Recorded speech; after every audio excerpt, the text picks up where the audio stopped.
ঢাকা বিশ্ববিদ্যালয় কেন্দ্রীয় ছাত্র সংসদ ডাকসু নির্বাচন নিয়ে ইতোমধ্যে নির্বাচনের ইশতেহার ঘোষণা করেছেন বিভিন্ন ছাত্র সংগঠন সমর্থিত ও স্বতন্ত্র প্যানেলের প্রার্থীরা।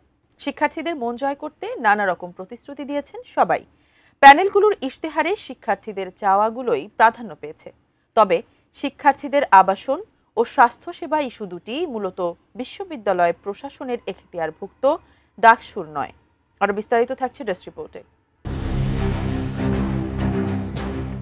ঢাকা বিশ্ববিদ্যালয় কেন্দ্রীয় ছাত্র সংসদ ডাকসু নির্বাচন নিয়ে ইতিমধ্যে নির্বাচনের ইশতেহার ঘোষণা করেছেন বিভিন্ন ছাত্র সংগঠন সমর্থিত ও স্বতন্ত্র প্যানেলের প্রার্থীরা।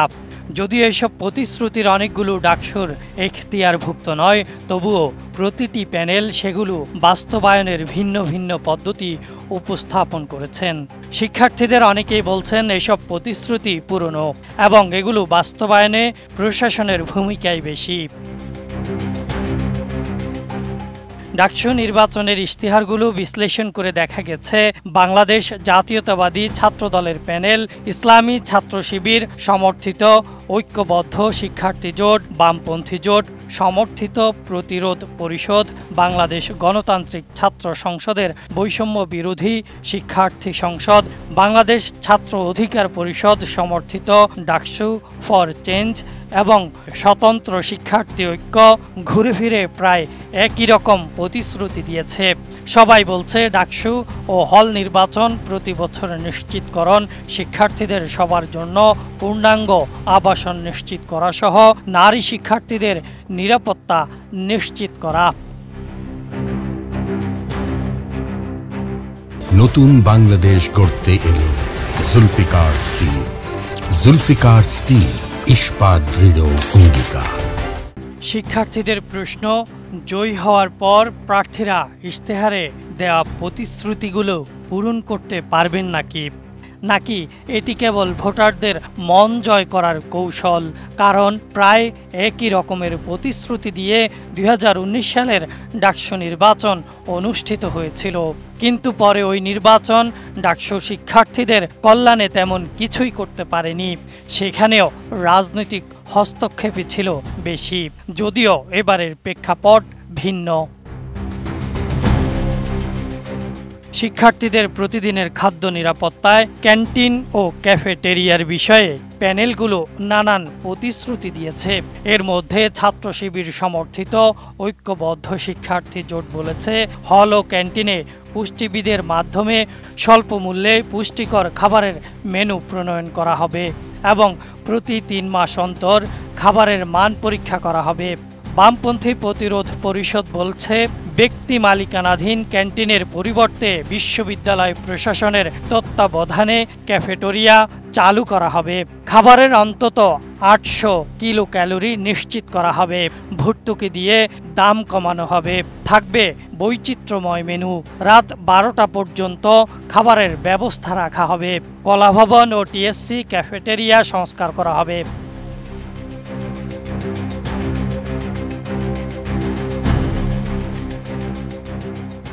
ছাত্রদল ক্যান্টিন ও ক্যাফেটেরিয়ার ভর্তুকি বাড়ানো, পুষ্টিবিদদের টিম গঠন এবং খাবারের মান ও ব্যবস্থাপনা উন্নয়নের প্রতিশ্রুতি দিয়েছে।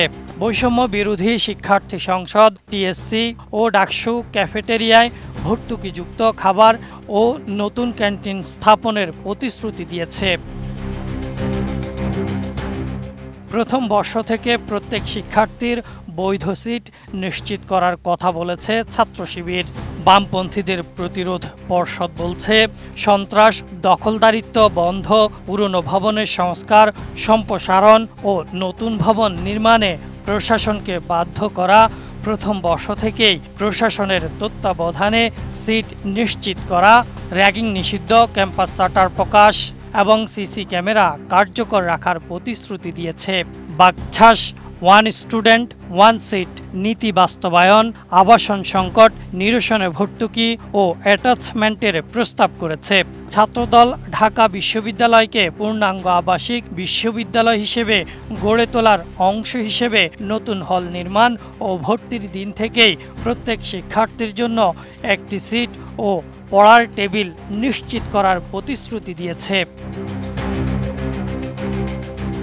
এছাড়াও মেডিকেল সেন্টার আধুনিকায়ন, সার্বক্ষণিক ডাক্তার, অ্যাম্বুলেন্স, ফার্মেসি, বিনামূল্যে জরুরি ঔষধ, হলে মেডিকেল কর্নার, স্বাস্থ্য বীমা, মানসিক স্বাস্থ্যসেবা ও বিশেষ চাহিদা সম্পন্ন শিক্ষার্থীদের জন্য সহায়ক ব্যবস্থা গ্রহণের প্রতিশ্রুতি দিয়েছে ছাত্রদল। ছাত্র শিবির মানসিক স্বাস্থ্য ও কাউন্সেলিং সেবা বৃদ্ধি, মেডিকেল সেন্টার আধুনিকীকরণ, ডিইউএমসি অ্যাপ চালু, নারী চিকিৎসক নিশ্চিতকরণ, বেসরকারি হাসপাতালে ছাড়, স্বাস্থ্য বীমার ভোগান্তি নিরসন, হলভিত্তিক প্রাথমিক স্বাস্থ্যসেবা ও বিশেষ চাহিদা সম্পন্ন শিক্ষার্থীদের জন্য বৃত্তি চালু করার প্রস্তাব করেছে। প্রতিরোধ পরিষদ মেডিকেল সেন্টারকে ন্যূনতম 100 শয্যায় উন্নীত করার অঙ্গীকার করেছে। বাগচাষ, স্বাস্থ্য বীমা ও মেডিকেল সেন্টার আধুনিকায়নের বিষয়টি উল্লেখ করেছে। প্রায় সব প্যানেল নারী শিক্ষার্থীদের নিরাপত্তাকে অগ্রাধিকার দিয়েছে। ছাত্রদল নারী শিক্ষার্থীদের পোশাকের স্বাধীনতা, যৌন হয়রানি প্রতিরোধ, স্যানিটারি প্যাড, ভেন্ডিং মেশিন, নারী চিকিৎসক, সান্ধ্য আইন বিলোপ ও রাত্রি যাপনের স্বাধীনতার কথা বলেছে। ছাত্র শিবির নিরাপদ পরিবহন, ছাত্রী হলে প্রবেশাধিকার শিথিল, মাতৃত্বকালীন ছুটি, কমন রুমে নারী কর্মচারী নিয়োগের প্রতিশ্রুতি দিয়েছে। বাগচাষ নারী শিক্ষার্থীদের খেলাধুলায় সুযোগ, 24 ঘন্টা অ্যাম্বুলেন্স, নামাজের স্থান প্রসার, অনাবাসিক নারীদের প্রবেশাধিকার ও নারী বান্ধব জনপরিসরের প্রস্তাব করেছে।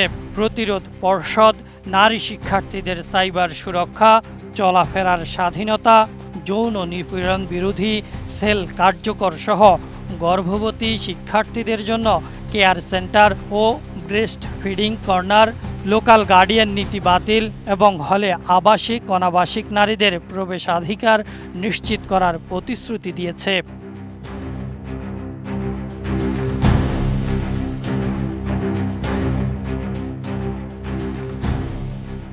যদিও ডাকসুর সংবিধান অনুযায়ী এর দায়িত্বের মধ্যে রয়েছে কমন রুম বজায় রাখা, ইনডোর গেমসের ব্যবস্থা করা, জার্নাল ও ম্যাগাজিন প্রকাশ, বিতর্ক, সাংস্কৃতিক অনুষ্ঠান, ক্রীড়া প্রতিযোগিতা, বক্তৃতা ও সামাজিক সমাবেশ আয়োজন করা।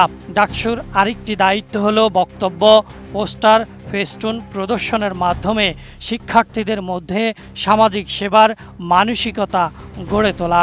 কিন্তু শিক্ষার্থীদের আবাসন ও স্বাস্থ্যসেবা দুটি মূলত বিশ্ববিদ্যালয় প্রশাসনের এখতিয়ারভুক্ত, ডাকসুর নয়। তবে প্রার্থীরা শিক্ষার্থীদের দাবি ও কর্মপরিকল্পনাগুলো বিশ্ববিদ্যালয় প্রশাসনের কাছে তুলে ধরে বাস্তবায়নের জন্য চাপ সৃষ্টি করতে পারলে তা বাস্তবায়ন অনেকটাই সম্ভব হবে। Desk report, ATN news.